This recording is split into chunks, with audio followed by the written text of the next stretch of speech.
మిమ్మల్ని రేపు జరిగే స్థానిక సంస్థల ఎలక్షన్లో మిమ్మల్ని ఏ విధంగా గెలిపించుకోవాలి, మన గ్రామాల్లో ఏమేమి సమస్యలు ఉన్నాయి, ఈ సమస్యలకి మనము నిధులు తీసుకొని వచ్చి సర్పంచులు కానీ మండల నాయకులు కానీ జిల్లా నాయకులు కానీ గెలవాల్సిందిగా కోరుకుంటూ,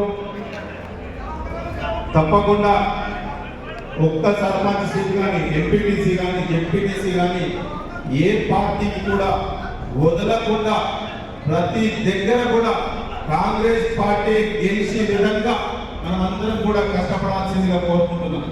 ఎందుకంటే ఒక గ్రామంలో సపోజ్ మన సర్పంచ్ లేడు, మన ఎంపీటీసీ లేడు, అప్పుడు ఏమైతుంది, ఆ గ్రామంలో అభివృద్ధి అనేది ఆగిపోతుంది.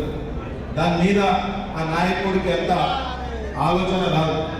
అందుకోసం ప్రతి గ్రామంలో గెలిచే విధంగా ఈ 2-3 నెలలు ఎవరు కూడా విశ్రాంతి తీసుకోకుండా మన నాయకులం రాష్ట్రంలో ఏవైతే హామీలు ఇస్తున్నామో అవన్నీ కూడా గడప గడపకు తీసుకుపోతూ సోషల్ మీడియాలో ప్రతిరోజు యాక్టివ్గా ఉండి ఏవైతే మన నాయకులు చేస్తున్నారో ఆ కార్యక్రమాల్ని గల్లీ గల్లీకి దేశవ్యాప్తంగా తీసుకుపోయి మన ప్రాంతంలో మన నాయకుల్ని గెలిపించుకోవాల్సిందిగా కోరుకుంటూ, తప్పకుండా నాయకులందరం కూడా మూకుమ్మడిగా కష్టపడి మిమ్మల్ని అందరినీ కూడా గెలిపించుకునే విధంగా మేము కష్టపడతామని చెప్పి కూడా తెలియజేస్తూ ఈ అవకాశం ఇచ్చిన పెద్దలందరికీ పేరు పేరున ధన్యవాదాలు తెలియజేస్తున్నాను. జై కాంగ్రెస్.